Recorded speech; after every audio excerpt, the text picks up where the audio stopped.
अस्सलाम बेटा, कैसे हैं आप? सब ठीक हैं? आज हमने यूनिट नंबर 3 स्टार्ट करना लॉगरिथम्स। साइंटिफिक नोटेशन में हमने क्या करना है? साइंटिफिक नोटेशंस पढ़ेंगे, logarithms, common and natural logarithm, laws of logarithm, applications of logarithm, इन चीज़ों को स्टडी करेंगे।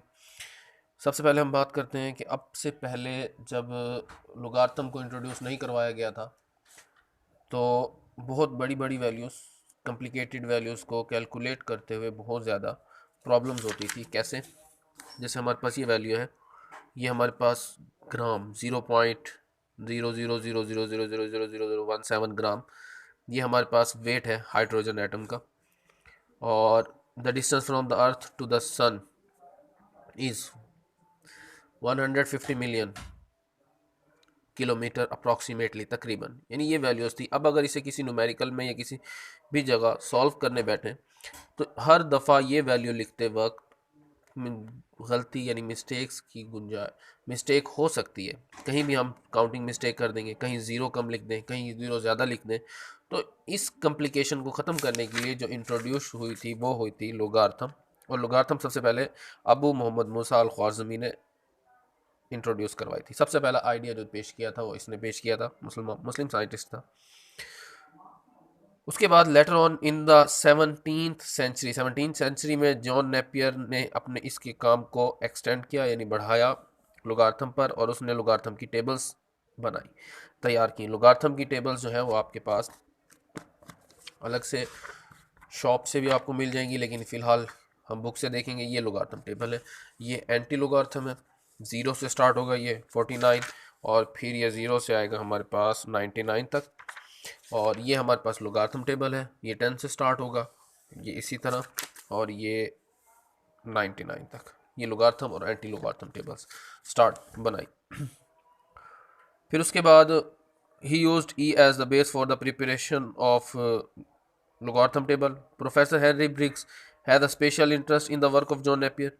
उसने भी काम किया और he prepare logarithm table with base 10। अब इसने लॉगरिथम टेबल बेस 10 से की बनाई। जो हम नॉर्मल क्वेश्चन सॉल्व करते हैं मैथ के, वो हमारे पास बेस 10 में होते हैं। बेस 10 का मतलब ये है कि हम, आपने 8th क्लास में पढ़ा है, बाइनरी ऑपरेशन था एक,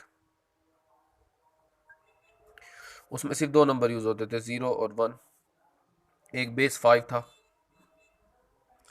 उसमें 5 नंबर यूज़ होते थे, 0 1 2 3 4 5।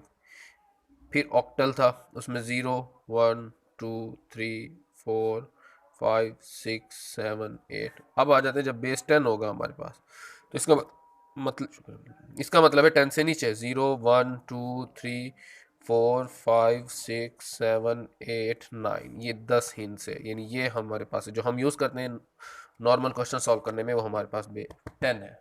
बेस 10 बाइनरी, बेस 5 ऑक्टल की तरह, वो हमारे पास बेस 10 यूज़ हो रहा होता है। Anti logarithm was prepared by jobs Bargi in 1620 AD। अब लॉगरिथम से पहले हम बात करेंगे साइंटिफिक नोटेशन की, जो आप फिजिक्स में भी पढ़ चुके हैं, कि फर्स्ट नॉन ज़ीरो डिजिट के बाद पॉइंट लगाना और बाकी तमाम ज़ीरोस को ख़त्म करके 10 की पावर में लिख देना। इसे हम कहते हैं साइंटिफिक नोटेशन। और ये जो हमारे पास लिखा हो, ये हमारे पास इस तरह नंबर लगे हुए, यानी जिसमें सारे ज़ीरो मेंशन है, 10 की पावर नहीं है, वो हमारे पास कहलाती है कॉमन नोटेशन या ऑर्डिनरी नोटेशन। और जो इस तरह 10 पावर में लिखा होगा, ये हमारे पास कहलाती है साइंटिफिक नोटेशन। हम सबसे पहले एक्सरसाइज में ऑर्डिनरी नोटेशन को साइंटिफिक नोटेशन में कन्वर्ट करते हैं, और साइंटिफिक नोटेशन को कन्वर्ट करते हैं ऑर्डिनरी नोटेशन में। यानी दोनों को किस तरह से चेंज किया जाता है। फर्स्ट क्वेश्चन लिख रहा हूँ मैं, एक है 5700, फिर 96 मिलियन, और 0.345678।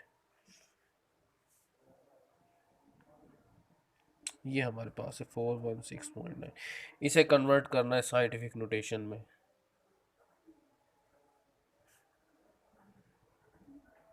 अब साइंटिफिक नोटेशन में क्या करते हैं? साइंटिफिक नोटेशन में हमने ये करना है, फिजिक्स में भी पढ़ चुके हैं आपके, फर्स्ट नॉन जीरो डिजिट के बाद हमने लगाना है पॉइंट।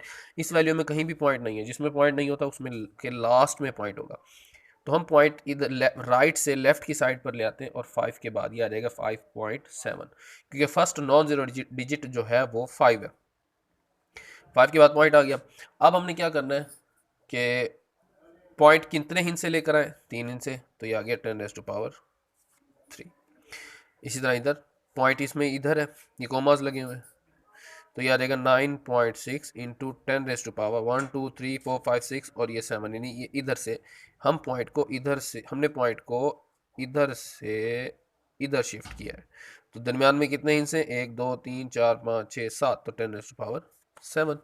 इसी तरह इधर 4.16 इन 9 इंटू 10⁻, पॉइंट शिफ्ट किया इधर से इधर, तो ये 10⁻ आ गया 2। अब इधर इधर फर्स्ट नॉन जीरो डिजिट है 3, तो ये आ जाएगा 3.95। अब पॉइंट को कहाँ इधर से शिफ्ट किया है इधर, तो ये आ गया 1 2 3 4 5 6 7 8 9, तो ये आ गया 10⁻9। लेकिन अब एक चीज़ का ध्यान रखेंगे, जब पॉइंट राइट साइड से लेकर गए थे, यानी पॉइंट राइट साइड पर था, फिर हम उसे लेफ्ट पर लेके गए तो पावर प्लस में आएगी, इधर इधर इधर।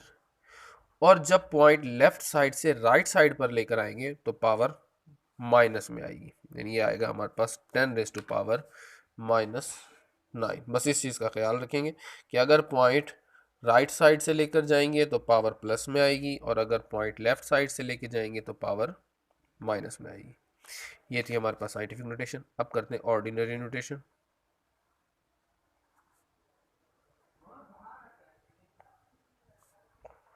ये हमें ऑर्डिनरी दी हुई थी, यानी 1 ये 2 ये 3 और ये 4, ये हमें ऑर्डिनरी नोटेशंस दी हुई थी, हमने इन्हें साइंटिफिक में कन्वर्ट किया। अब हमें साइंटिफिक नोटेशन दी हुई होंगी, दी जाएंगी, और हमने उन्हें ऑर्डिनरी नोटेशन में कन्वर्ट करना है। तो ये आ गया 6 इंटू 10⁻⁻4, 5.06 इंटू 10⁻10 और 7.865 इंटू 10⁻8। ये हमारे पास साइंटिफिक नोटेशन दी हुई है, हमने इन्हें ऑर्डिनरी नोटेशन में कन्वर्ट करना है। अब ऑर्डिनरी नोटेशन में कन्वर्ट कैसे करेंगे, वही याद रखना है, जिस तरह राइट साइड से लेकर गए थे तो पावर प्लस की थी, लेफ्ट साइड में लेकर आए थे तो पावर माइनस में लिखी थी। इसी तरह जब पावर माइनस में होगी तो पॉइंट लेफ्ट साइड पर ले जाएंगे, और जब पावर प्लस में होगी तो पॉइंट राइट साइड पर ले जाएंगे। देखो पॉइंट पावर माइनस में है तो इसका पॉइंट इधर है, पॉइंट से गिनना स्टार्ट करेंगे, 0 6, पावर कितनी है -4, 1 6, फिर 2 3 और ये 4, इधर पॉइंट लगा देंगे। ये हमारे पास ऑर्डिनरी नोटेशन आ गई। इधर देखें, पावर पॉइंट कहाँ लेके जाएंगे, राइट साइड पर, कितने हिंस से 10, तो इधर है पॉइंट 1 2 2 हिंस से, तो ये आ गया, यानी 1 और ये 2 हिंस से, बाकी रह गए 8, 8 हम जीरो लगा देंगे, 1 2 3 4 5 6 7 8। ये हमारे पास ऑर्डिनरी नोटेशन है। सेम इधर, इसमें पॉइंट पॉइंट कहाँ लेके जाना है, राइट साइड पर लेके जाना है, कितने हिंस से 8, तो इधर पॉइंट इधर से गिनना स्टार्ट करेंगे, 1 2 3 4 5 6 7 8। ये हमारे पास जो है ये ऑर्डिनरी नोटेशन में कन्वर्ट हो गया। ठीक है, ये हमारी 3.1 थी। अब आगे बात करते हैं लॉगरिथम की। 3.2 से पहले, logarithm are useful tools to accurate and rapid computation, यानी जल्दी आंसर निकालने के लिए और एग्जैक्ट आंसर निकालने के लिए लॉगरिथम यूज़ की जाती है। लॉगरिथम विद बेस, यानी जिनकी बेस 10 है, are known as common logarithm, and those with base e are known as natural logarithm. We shall define logarithm with base a is greater than 0, यानी हम जो logarithm की बात करेंगे वो a ग्रेटर देन 0 होगा, यानी a होगा ग्रेटर देन 0 का मतलब है पॉजिटिव इंटीजर होगा, a कुछ भी हो सकता है, उसकी वो क्वेश्चन पर डिपेंड करता है जब हमारे पास क्वेश्चन आएगा। लेकिन फिलहाल हम एक जनरल वर्ड a यूज़ करेंगे कि a इज़ ग्रेटर देन 0, यानी पॉजिटिव होगा। और दूसरी बात यह है कि a equal not equal to 0, not equal to 1, 1 भी नहीं होगा। ग्रेटर देन 0 का मतलब ये प्लस में होंगे, और 1 भी नहीं होगा, उसके अलावा 2 3 4 5 6 कुछ भी हो सकता है। उसने कहा if a x is equal to y, अगर इस तरह है तो इसका मतलब है कि x is called the logarithm of y with two the base a। ये हमारे पास एक्सपोनेंशियल फॉर्म दी हुई है। अगर इस तरह लिखा हुआ है तो इसका मतलब है x जो है वो y का लोगार्थम है। लोगार्थम कैसे? अगर हम लॉग लेंगे यानी लोगार्थमिक फॉर्म में लिखेंगे तो y is equal to x, यानी अब हमारे पास x का आंसर आएगा। a हमारे पास कोई भी बेस होगी, कुछ भी हो सकता है, 2 3 4 5 6 7 जो भी होगी, और y जो है वो हमारे पास कोई भी वैल्यू होगी जिसकी जिसकी का हम लोगार्थम ले रहे हैं, यानी ये भी कोई वैल्यू होगी, तो उसका जो आंसर आएगा वो हमारे पास क्या होगा? x होगा। तो ये दो फॉर्म है, ये a raise to power X is equal to Y, ये एक्सपोनेंशियल फॉर्म है, ठीक है। और जो दूसरी लिखी हुई है हमारे पास, यानी लोग अगर लॉग ले लें तो ए, ये बेस आ गई नीचे, यानी नीचे बेस है, और इधर आ जाएगा y is equal to x, ये लोगार्थमिक फॉर्म है, ये लोगार्थमिक फॉर्म है, ठीक है। और इस लेवल पर यानी थर्ड नाइन्थ में आपके जो थर्ड चैप्टर है इसमें logarithm of negative number is not defined, यानी इधर आपके पास कहीं भी लोग नेगेटिव नंबर का लोगार्थम नहीं है। अगर कोई नेगेटिव वैल्यू आ भी जाती है तो उसको सिचुएशन इस तरह या कुछ ऐसा प्रोसेस करके हम उसे पॉजिटिव बनाएंगे, फिर लोगार्थम लेंगे, नेगेटिव वैल्यू का लोगार्थम नहीं है, ठीक है। एक एग्जांपल करते हैं, जैसे हमारे पास वैल्यू दी हुई है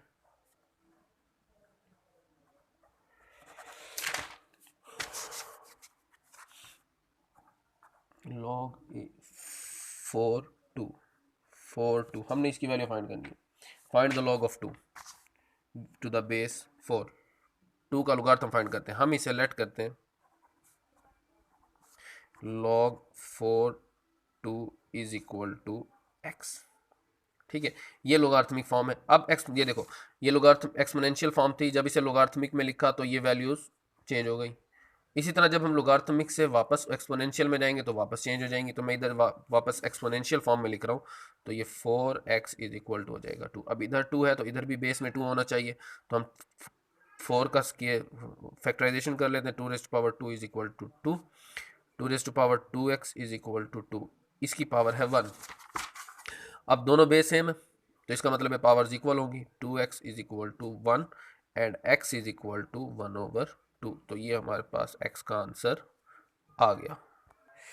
अब हमारे पास कुछ डिडक्शंस हैं, यानी a रेज़ टू पावर 0 होगी इज इक्वल टू 1 होता है, और a raise to power 1 is equal to a, ये एक्सपोनेंशियल फॉर्म है। अगर हम इसे लोगारिथमिक फॉर्म में लिखें log a1 is equal to 0, और अगर इसे लोगारिथमिक फॉर्म में लिखें log a is equal to 1, तो इससे हमें पता लगता है कि जहाँ भी कोई बेस कुछ भी हो, अगर 1 का लोगारिथम ले रहे हैं तो वो 0 होगा, हमेशा 1 का लोगारिथम 0 होगा। और अगर बेस और वैल्यू दोनों सेम है तो उसका आंसर हमारे पास हमेशा 1 आएगा, यानी अगर हम ऐसे करें log 3 3 तो इसका आंसर होगा 1, और अगर हमारे पास कोई भी बेस हो log 4 1 तो इसका आंसर आएगा हमारे पास हमेशा 0। अब उसके बाद फिर हमने लेना लोगारिथम। लोगारिथम लेने के लिए हमारे पास दो चीज़ें पहले पता होनी चाहिए कि एक चीज़ के करेक्टरिस्टिक कैसे लेते हैं, कि करेक्टरिस्टिक कैसे लेते हैं। करेक्टरिस्टिक लेने का तरीका क्या है, हमें कोई भी वैल्यू दी जाएगी कि फाइंड द लोगारिथम ऑफ 42.30, कोई भी वैल्यू, कि हमने इसका 3 या 38 ले लेते हैं, हमने इसका लेना लोगारिथम, ठीक है। लोगारिथम लेने के लिए सबसे पहले हमें ये लेट करेंगे x के इक्वल, फिर log ऑन बोथ साइड्स, तो log x is equal to log 42.38। अब हमारे पास लोगारिथम लेने के लिए सबसे पहले दो चीज़ें होनी चाहिए, एक करेक्टरिस्टिक्स ऑफ log x और एक मैंटीसा।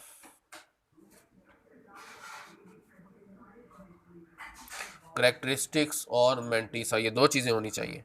अब करेक्टरिस्टिक कैसे निकालेंगे, हमेशा जो भी वैल्यू दी होगी उसके फर्स्ट नॉन जीरो डिजिट के बाद करेक्टरिस्टिक साइन लगाएंगे, इसे कहते हैं करेक्टरिस्टिक साइन।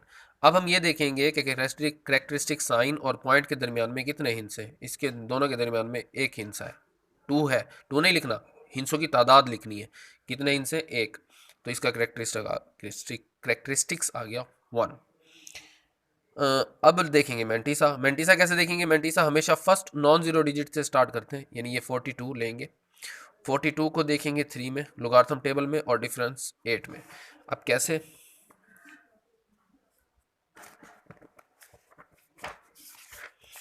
जी हमारे पास लोगारिथम टेबल है। लोगारिथम टेबल में हमने इधर देखना है 43, 43 कहाँ है, 42, 42, 42, 42 आ गया ये, ठीक है। हमने 42 को देखना है 3 में, तो ये 42 ये आ गया 0 1 2 3, ये आ गया 3 में, ये आ गया 6 2 6 3। इसे आप साइड पर लिखेंगे 6 2 6 3, यानी ये कॉलम है, ये 3 था, ये देखो ये 42 का ये 3 आ गया, ये 6 2 6 3। और ये हमारे पास है डिफरेंस कॉलम, जिसमें हम फोर्थ डिजिट को देखते हैं अगर है तो। अगर फोर्थ नहीं होता, अगर 8 ना होता तो सिर्फ 42 को 3 में देखते। अगर अब 8 है तो अब इसी 42 को, यानी ये 42 को पहले देख लिया हमने 3 में, अब इसे 42 को डिफरेंस वाले कॉलम में हम देखेंगे 8 में, ये आ गया 8, यानी 8।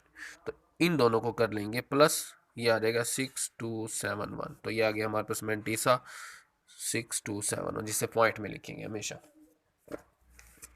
ठीक है। अब log x क्या होगा, log x के लिए कुछ भी नहीं, बस इन दोनों वैल्यू जो करेक्टरिस्टिक आया है और जो मैंटीसा आया है इन दोनों को प्लस कर लेंगे, ये आ जाएगा 1.6271। ये हमारे पास लोगारिथम है, किसी भी वैल्यू का लोगारिथम लेना। अब थोड़ा सा करेक्टरिस्टिक्स का ओवरव्यू रिव्यू करवा देता हूँ। जैसे हमारे पास वैल्यू है 3.264 या 0.0213 या 114.8 या 0.31, ये हमारे पास वैल्यूज है। अब इसका करेक्टरिस्टिक क्या होगा, इसका करेक्टरिस्टिक साइन, हमने पॉइंट नहीं देखना, हमने फर्स्ट नॉन जीरो डिजिट देखना है। फर्स्ट नॉन जीरो डिजिट के बाद करेक्टरिस्टिक साइन लगा दिया। अब करेक्टरिस्टिक साइन और पॉइंट के दरमियान में कितने हिंस है, कोई हिंसा नहीं है, तो इसका करेक्टरिस्टिक आ जाएगा 0। इसमें करेक्टरिस्टिक साइन 2 के बाद आएगा, फर्स्ट नॉन जीरो डिजिट 2 है तो 2 के बाद करेक्टरिस्टिक साइन आ गया। अब हम ये देखेंगे कि करेक्टरिस्टिक साइन और पॉइंट के दरमियान में कितने हिंस है, 2, यानी 2 और 0, ये आ गया 2। लेकिन अगर पॉइंट करेक्टरिस्टिक साइन से राइट साइड पर है तो करेक्टरिस्टिक आएगा पॉजिटिव। अगर पॉइंट करेक्टरिस्टिक साइन से राइट साइड पर है तो करेक्टरिस्टिक आएगा पॉजिटिव, और अगर पॉइंट करेक्टरिस्टिक साइन से लेफ्ट साइड पर है, यानी इधर लेफ्ट साइड पर है, तो करेक्टरिस्टिक आएगा माइनस में, उसको ऐसे माइनस लगाएंगे। जैसे ये इसमें करेक्टरिस्टिक साइन आ गया, ठीक है। अब पॉइंट और करेक्टरिस्टिक साइन के दरमियान में कितने हिंस है, 2, 1 और 4, जिसका करेक्टरिस्टिक आ गया 2। अब इधर इसका करेक्टरिस्टिक 3 के बाद पॉइंट और 3 के दरमियान में कितना हिंस है, सिर्फ एक हिंस है, ये हमारे पास आ गया करेक्टरिस्टिक। ये है करेक्टरिस्टिक निकालने का तरीका। और इनका मैंटीसा कैसे निकालेंगे फिर बता देता हूँ। अगर करेक्टरिस्टिक साइन से पॉइंट राइट साइड पर है तो पॉजिटिव आएगा, और अगर पॉइंट लेफ्ट साइड पर है तो करेक्टरिस्टिक माइनस में आएगा, जैसे इधर आया और इधर आया, ठीक है। तो और इसका मैंटीसा कैसे लेंगे, इसका 32 को 6 में, डिफरेंस 4 में, इधर 0 से नहीं स्टार्ट करना, फर्स्ट नॉन जीरो डिजिट से, यानी 21 को 3 में, डिफरेंस 3 में, 11 को 4 में, डिफरेंस 8 में, और इधर 31। अब 31 है किस में देखेंगे, तो पॉइंट के बाद हम 0 बढ़ा सकते हैं, तो इसका मतलब है हम 31 को देखेंगे 0 में, लेकिन डिफरेंस वाले कॉलम में 0 नहीं होता, इसलिए नेक्स्ट 0 बढ़ाने की ज़रूरत नहीं है, हम 31 को देखेंगे 0 में। ये हमारे पास करेक्टरिस्टिक था। इंशाल्लाह नेक्स्ट लेक्चर में 3.2 स्टार्ट करेंगे। आपने ये 3.1 होमवर्क में करनी है। 3.1 कंप्लीट, यानी ऑर्डिनरी नोटेशन और साइंटिफिक नोटेशन, ये सारे आपने होमवर्क में करनी है कंप्लीट, और फ्राइडे वाले दिन आपने स्कूल में सबमिट करवाना है 3.1 होमवर्क में। और ये जो पढ़ा दिया है इसको जहन में रखेंगे, करेक्टरिस्टिक कैसे लेते हैं, मैंटीसा कैसे निकालते हैं, इंशाल्लाह 3.2 में इससे रिलेटेड क्वेश्चंस करेंगे। ओके, अपना ख्याल रखिएगा, अल्लाह हाफिज़।